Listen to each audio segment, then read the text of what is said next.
கொடுக்கக்கூடிய பயன்கள் வந்து எவ்வளவு விலை உயர்ந்ததுன்னா அவ்வளவு தூரம் அது ஒரு சிறப்பான ஒரு கீரை. நம்ம வந்து மரத்தில் விளையக்கூடிய ஒரு குறு மரத்தில் விளையக்கூடிய ஒரு விட்டமின் மாத்திரைகள் அப்படின்னு கூட முருங்கைக்கீரையை சொல்லலாம். அந்த அளவுக்கு முருங்கைக்கீரையில் சத்துக்கள் பொதிந்திருக்கு. நமக்கெல்லாம் தெரியும் சி ஃபார் கேரட் அப்படின்னு நம்மலாம் சின்ன பிள்ளையிலேருந்தே படிச்சிருக்கோம். அந்த காலத்தில் மெக்கல்லே பிரபு வந்து அவர் இங்கிலீஷ்காரர் துறைங்கிறதுனால அவங்க நாட்டில் சாப்பிடக்கூடிய கேரட் வந்து எந்த அளவுக்கு கண்ணுக்கு நல்லதுங்கிறதுனால அவர் சி ஃபார் கேரட்னு ரொம்ப எளிதாக வந்து கேரட் வந்து கண்ணுக்கு நல்லதுன்னு சொல்லிட்டு போயிட்டார். ஆனால் நம்ம நாட்டில் விளையக்கூடிய முருங்கைக்கீரை அந்த கேரட்டை விட பல ஆயிரம் மடங்கு கண்ணுக்கு நல்லதுள்ள சத்துக்கள் கொடுக்கக்கூடியதுன்னு நமக்கு நிறைய பேருக்கு தெரியாது. ஒருவேளை எம் ஃபார் முருங்கைக்கீரைன்னு சொல்லியிருந்தாங்கன்னா ஒருவேளை நமக்கு தெரிஞ்சிருக்கலாம். அந்த அளவுக்கு முருங்கைக்கீரை மிக மிக உயர்ந்த கண்ணுக்கு பலன் தரக்கூடிய ஒரு கீரை. கண்களுக்கு வந்து ஒரு நல்ல சத்துக்கள் வேணும்னா பீட்டா கரோட்டீன்ஸ் அப்படின்னு ஒரு சத்து வேணும். அதனுடைய ப்ரிகர்சர்ஸாக இருக்கக்கூடிய கரோட்டினாய்ட்ஸ் வந்து மிக அதிக அளவில் கிட்டத்தட்ட 80,000 அளவு 90,000 அளவுன்னு சொல்கிறாங்க. அந்த அளவுக்கு முருங்கைக்கீரையில் மட்டும்தான் இருக்குது. அந்த முருங்கைக்கீரை பார்த்தீங்கன்னா கொஞ்சம் சீக்கிரமே ஒரு பழுத்து ஒரு மஞ்சள் கலரில் பழுத்து போகிறதுக்கு காரணமும் அதில் இருக்கக்கூடிய கரோட்டினாய்ட் சத்துக்கள் அதிகமாக இருக்கக்கூடிய காரணத்தினால தான் அப்படின்னு சொல்லி தாவரவியலாளர்கள் சொல்லுவாங்க. அவ்வளவு சிறப்பான ஒரு கீரை வந்து முருங்கைக்கீரை. அப்புறம் நீங்கள் கனிமச்சத்துக்கள் எல்லாம் எடுத்து பார்த்தீங்கன்னு வச்சுக்கோங்களேன், இரும்பு சத்து எவ்வளோ இருக்குது, கால்சியம் சத்து இருக்குது, மேங்கனீஸ் சத்து எவ்வளோ இருக்குது, பொட்டாசியம் எவ்வளோ இருக்குது, இப்படி ஒவ்வொரு சத்துக்களாக பட்டியலிட்டு பார்த்தோன்னா மற்ற எல்லா கீரைகளை விட முருங்கைக்கீரையில் அவ்வளவு சத்துக்கள் வந்து நிறைந்திருக்கு. அந்த முருங்கைக்கீரையை வந்து நம்ம வந்து அடிக்கடி உணவுகளில் சேர்த்து கொள்ளலாம்.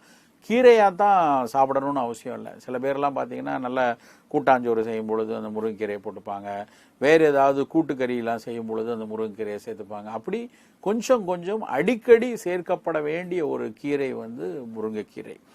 இந்த முருங்கைக்கீரையில் வந்து உடலில் நமக்கு வந்து இப்போ சில பேருக்கு பார்த்தீங்கன்னா ரத்த அழுத்தம் வந்து அப்பப்போ குறைஞ்சிருக்கும், சில பேருக்கு ரத்த அழுத்தம் ரொம்ப கூட இருக்கும். இரத்த அழுத்தத்தை சீராக வைத்திருப்பதற்கு, கூடியவர்களுக்கு குறைக்கிறதுக்கும் குறைஞ்சு போனால் அதை சீராக வைத்திருப்பதற்கும் ஆன ஒரு கீரை வந்து முருங்கைக்கீரை மட்டும்தான். குறிப்பாக ரொம்ப இரத்த கொதிப்பு இருக்குது, நான் தினம் வந்து இரத்த கொதிப்புக்கான மாத்திரை எடுத்தாக வேணும்னு எங்கள் மருத்துவர் சொல்லியிருக்காங்க அப்படின்னு இருக்கிறவங்க உணவில் அதி முக்கியமாக எடுத்துக்கொள்ள வேண்டிய ஒரு விஷயம் வந்து முருங்கைக்கீரை தான். முருங்கைக்கீரையை வந்து நல்லா ஒரு சூப்பு மாதிரி போட்டு முருங்கைக்கீரையை நல்லா வேக வச்சு தண்ணீரோடு வேக வச்சு அந்த தண்ணீரை வெளியேற்றிடாமல் அதுலேயே நிறைய தனியாக சின்ன வெங்காயம் வெள்ளைப்பூண்டெல்லாம் சேர்த்து போட்டு அந்த சூப்பை வந்து காலை உணவோடு சேர்த்து எடுத்துக்கிட்டோன்னா நிறைய பேருக்கு அந்த இரத்த கொதிப்பு குறையிறத இன்றைக்கி அறிவியல் பூர்வமாக பார்த்துருக்காங்க. சில பேர் முருங்கைக்கீரை இடித்து அந்த சாரோடு சேர்த்து அதை கொஞ்சம் நல்லா பக்குவப்படுத்தி குழம்பு மாதிரி வச்சு கூட சாப்பிட்றவங்க இருக்காங்க. முருங்கைக்கீரை சூப்பு வந்து நிச்சயமாக இரத்த கொதிப்பு நோயாளிகள் அன்றாடம் சாப்பிடப்பட வேண்டிய ஒரு விஷயம்.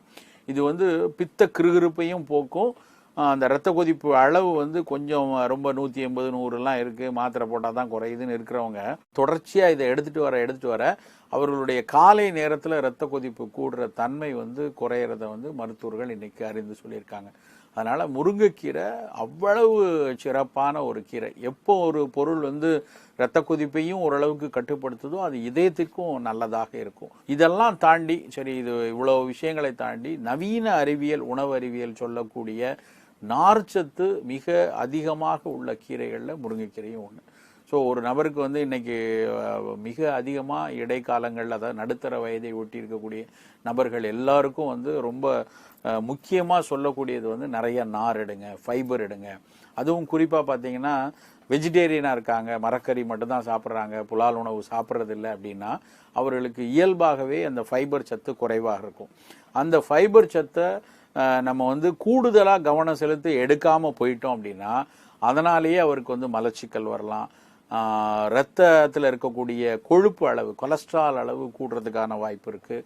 ஸோ அதை குறைப்பதற்கு கரையும் நார்கள் கரையாத நார்கள் 2 சத்தும் வேணும். அது ரெண்டுமே முருங்கைக்கீரையில் நிறைய இருக்குது. ஸோ அதனால் கூடுதலாக பார்த்திங்கன்னா மற்ற கனிமங்கள், உப்புக்கள் இதையெல்லாம் தாண்டி இந்த நார்ச்சத்து பொருட்களும் வந்து முருங்கைக்கீரையில் கூடுதலாக கிடைக்குது. ஸோ மொத்தத்தில் முருங்கைக்கீரைக்கு இணையான ஒரு விலை உயர்ந்த காயை கூட நம்ம தேட முடியாது. ஏன்னா ஒரு காயில் வந்து இப்போ உருளைக்கிழங்கு எடுத்தால் அதில் வந்து குளுக்கோஸ் மட்டும் தான் கிடைக்கும். கேரட் எடுத்திங்கன்னா அதில் பீட்டா கரோட்டின் மட்டும் தான் கிடைக்கும். அவரைக்காய் எடுத்திங்கன்னா அதில் கொஞ்சம் நல்ல ஃபோலிக் ஆசிடும் அந்த மாதிரி விட்டமின் பி மட்டும் தான் கிடைக்கும். இப்படி ஒவ்வொரு காயையும் சொல்லிக்கொண்டே போனால் அதுக்கு ஒரு பலன் இருக்கலாம், இல்லை 2-3 பலன் இருக்கலாம். பல பலன்களை தன்னுள்ளே பொதிந்து ரொம்ப ஒரு சமர்த்தா இருக்கக்கூடிய ஒரு அலட்டி கொள்ளாத ஒரு விஷயமா இருக்கக்கூடியது முருங்கைக்கீரை மட்டும்தான். அதுக்கு பெரிய விலை கிடையாது, ஆனாலும் அது அவ்வளவு ஒரு நல்ல விஷயங்களை வந்து இந்த முருங்கைக்கீரை செய்யும். அதனால் கண்டிப்பாக முருங்கைக்கீரையை வாரத்துக்கு 2 நாளும் 3 நாளும் நம்ம பயன்படுத்திட்டு தான் வரணும். ஆனால் இன்னொரு விஷயம் என்னென்னா, அதே முருங்கைக்கீரையை வந்து ரொம்ப தயிரோடு சேர்த்து சாப்பிட்றது நல்லது கிடையாது, இரவில் சாப்பிட்றதும் நல்லது கிடையாது. கீரை இந்த முருங்கைக்கீரை சாப்பிட்டா வயிறு வலி வருகிறது, இல்லைன்னா மலத்தில் வந்து அப்படியே கீரை போகுது, பேதியை உண்டாக்கிறதுங்கிற மாதிரி ஒத்துக்கொள்ளாத நபர்கள் அந்த கீரையை தவிர்த்திடலாம். மற்ற எல்லாருமே முருங்கைக்கீரையை நம்ம சாதாரணமாக அடையில் கடலைப்பருப்பு போட்டு அடை செய்யும் போது அதில் முருங்கைக்கீரை போடலாம். கூட்டாஞ்சோறு மாதிரி காய்கறிகளை சேர்த்து சமைக்கும் போது அதில் அந்த கீரையை போட்டு சாப்பிடலாம். பிற காய்கறிகள் வதக்கும் பொழுதும் பிற கூட்டு செய்யும் பொழுதும் அந்த முருங்கைக்கீரையை குறைந்த அளவுக்கு செய்து கொள்ளலாம். முருங்கைக்கீரையை சில பேரெல்லாம் என்ன பண்ணுவாங்கன்னா, அப்படியே உலர்த்தி வைத்து சாதாரணமாக கீரையை வந்து பறித்து நல்லா நிழலில் உலர்த்தி பவுடர் பண்ணி வச்சுட்டு அந்த பொடியை வந்து சாதத்தில் போட்டெல்லாம் சாப்பிடக்கூடிய பழக்கம் இன்றைக்கு கூட்டிகிட்டு வருது.